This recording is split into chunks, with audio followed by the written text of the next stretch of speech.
Hai adik-adik, kembali lagi dengan Kak Rina di online class 101. Kali ini kita akan belajar matematika untuk kelas 4 dari buku Kurikulum Merdeka di bab 13 bilangan desimal. Kita akan membahas struktur bilangan desimal di halaman 39 sampai dengan 40.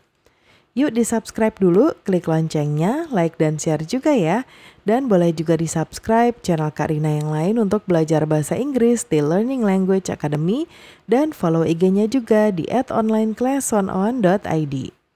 Gimana kabar kalian hari ini adik-adik? Semoga semuanya dalam keadaan sehat ya. Yuk kita bahas struktur bilangan desimal. Ayo lihat hubungan antara 1, 0,1, 0,01, dan 0,001. Nah ini ya, contoh ini adalah satu balok. Ya, kita bagi 0,1 jadi seperti ini. Kemudian kalau kita bagi lagi jadi 0,01. Kemudian kalau kita bagi lagi jadinya 0,0001 ya. Nah sekarang kalau kita buat seperti ini berarti kalau dari sini menuju ke sini kita akan jadikan dia bagi 10. Ya dia bagi 10 jadi 0,1.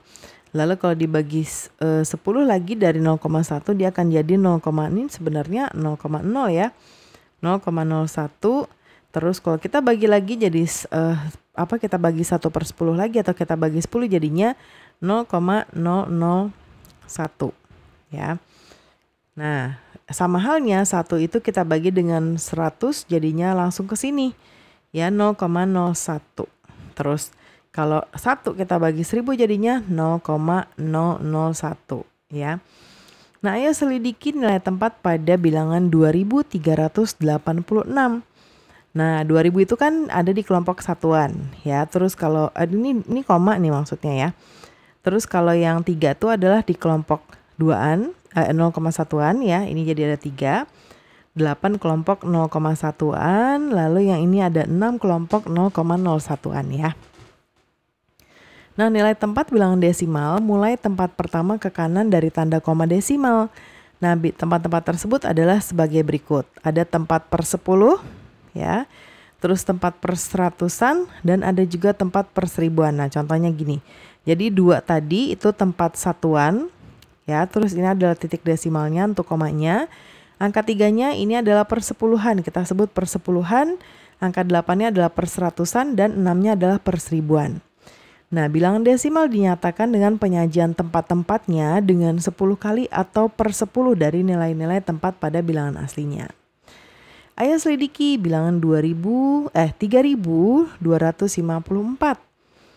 Yuk kita lihat ya, di sini 3,254 adalah jumlah dari 3 ya, 3 yang ini dari kelompok satuan, terus 2 kelompok 0,1-an, terus 5-nya itu di kelompok 0,01-an, dan terakhir 4 itu ada di kelompok 0,001-an. Nah, jadi 3,254 adalah jumlah dari 3254 kelompok 0,001-an ya.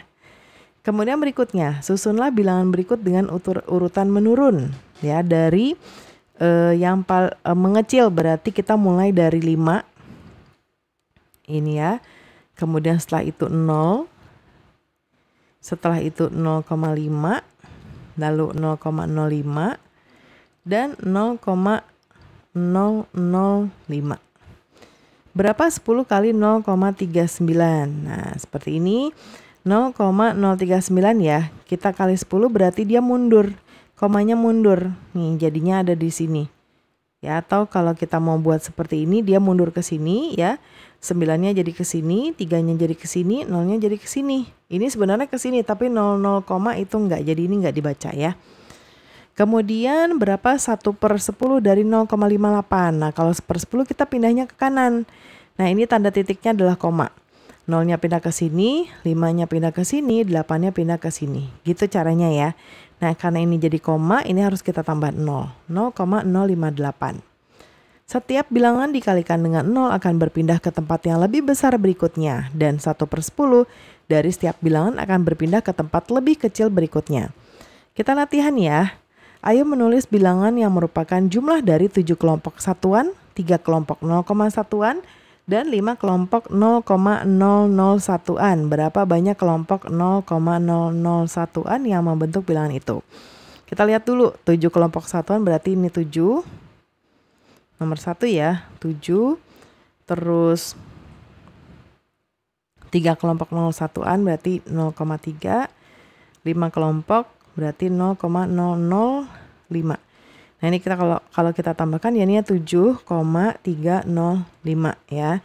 Berarti berapa banyak kelompok 0,01-nya? Jadi ada 7.305 dari kelompok 0,001 ya. Pakai an ya. Nomor 2, kalikan bilangan berikut dengan 10 dan tentukan juga 1/10 dari bilangan berikut. Nah sekarang kalau yang 10-nya jadi 7,4, kalau per 10-nya jadi 0,074. Kalau yang ini kali 10-nya jadi 15,8, kalau 1/10-nya jadi 0,158. Kalau yang ini kali 10-nya itu adalah 269,5. Kalau bagi 10 atau per 10-nya adalah 2,695. Nah, pembelajaran kita sudah selesai ya adik-adik. Semoga pembelajaran kita kali ini bisa bermanfaat. Jangan lupa di-subscribe, klik loncengnya, like dan share juga. Dan boleh juga di-subscribe channel Karina yang lain untuk belajar bahasa Inggris di Learning Language Academy dan follow IG-nya juga di @onlineclass101.id. Terima kasih sudah menonton sampai akhir. Mohon dimaafkan apabila ada kesalahan dalam perkataan maupun dalam materi yang diberikan. Sampai jumpa di pembelajaran berikutnya.